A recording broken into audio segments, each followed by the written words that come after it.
Coucou les amis, bienvenue sur notre chaîne Les Savons de Lola. Likez, commentez, partagez. Pour cette semaine, nous allons faire une vidéo un peu spéciale. C'est une vidéo questions-réponses où je vais répondre à vos questions les plus communes.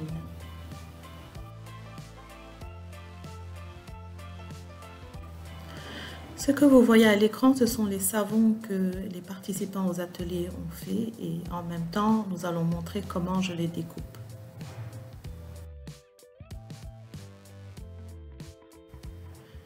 Je commence par des questions d'autres savonniers. Est-ce qu'on peut faire du savon sans soude?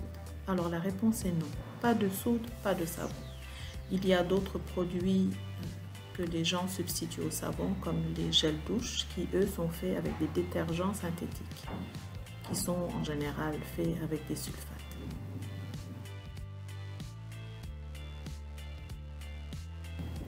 Quand je fais du savon, il reste mou très longtemps, je ne peux pas le démoler.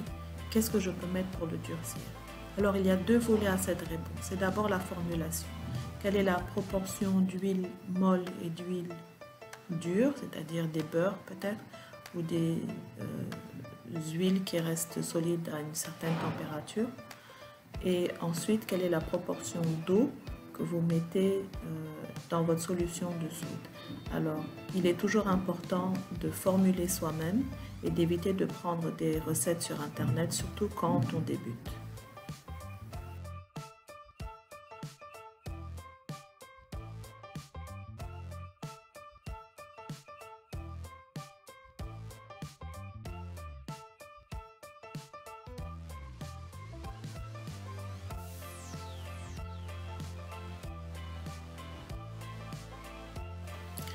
Maintenant, des questions d'utilisateurs ou de clients. Faites-vous du savon pour teint marron? Alors, savon pour teint marron ou teint clair, ça n'existe pas. Le savon est un produit détergent et normalement, un savon fait artisanalement, un savon fait avec des produits naturels ne doit pas, et sa fonction n'est pas d'éclaircir la peau. Donc non, je ne fais pas de savon pour teint marron, je fais juste du savon pour se laver.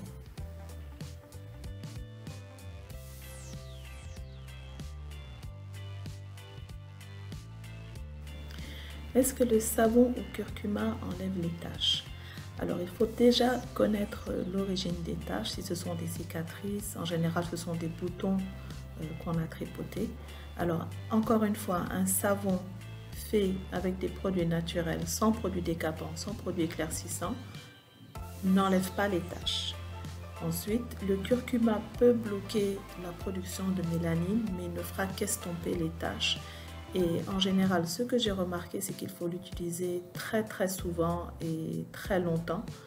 Mais en général, les taches partent soit d'elles-mêmes, et quand elles ne partent pas, il faut utiliser d'autres produits qui vont dans les couches plus profonde de la peau pour effacer les taches. Donc non, le savon n'enlève pas les taches.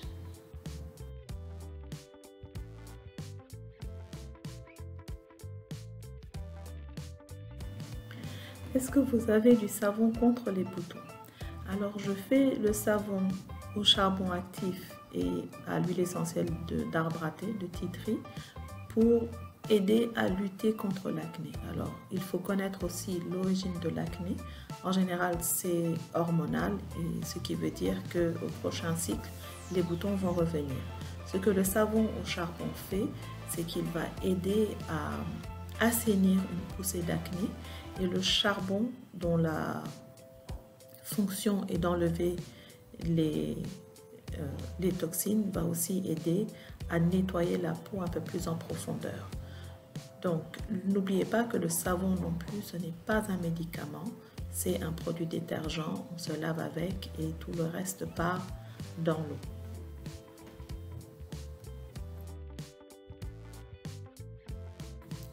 Est-ce que vous avez du savon hydratant? Alors, il faut d'abord comprendre ce qu'est l'hydratation. C'est d'apporter de l'eau. Hydre, donc la racine qui vient du mot eau, dont le mot eau vient. il faut savoir aussi que tous les savons de Lola, donc tous mes savons sont des savons sur gras. Ça veut dire que toutes les huiles ne sont pas transformées en savon. Donc il va rester une infime portion qui va laisser ce film un peu gras sur la peau, qui va faire que justement la peau ne va pas s'assécher et va garder son hydratation, donc emprisonnée grâce, pas emprisonnée, mais qui va aider à garder cette hydratation, donc l'eau que vous avez apportée à votre peau, et qui va empêcher qu'elle se dessèche. Le dessèchement vient souvent de la qualité de l'eau. Donc si l'eau est trop calcaire ou trop dure, ce qu'on dit une eau dure, ou souvent les éléments, donc le soleil ou le vent, ou juste le temps qui est un peu sec. L'huile de coco est comédogène. Est-ce que j'aurai des boutons en utilisant un savon qui en contient? Alors oui, c'est vrai, l'huile de coco est comédogène, comme aussi d'autres huiles ou les beurres comme le karité, ce qui veut dire qu'ils vont boucher les pores. Quand on fait du savon, les huiles sont totalement transformées. Donc cette propriété comédogénique va disparaître de l'huile de coco et donc ne se retrouvera pas dans le savon.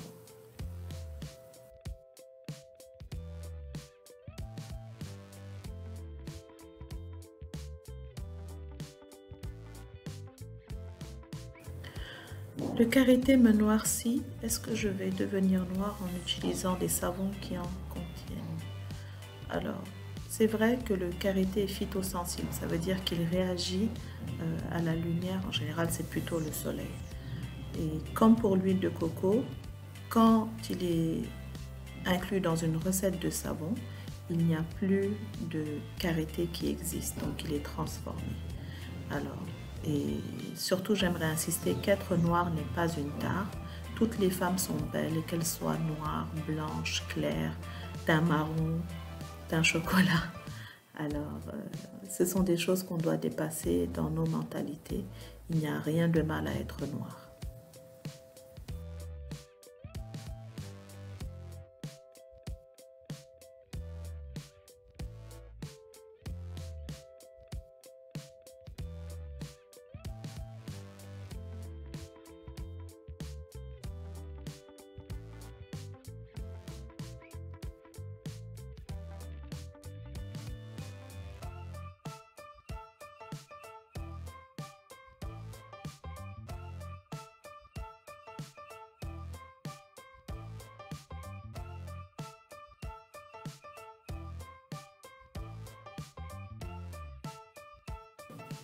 Voici quelques questions auxquelles j'ai pensé.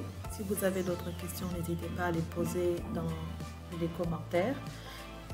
Visitez aussi la boîte de description sous la vidéo pour d'autres informations.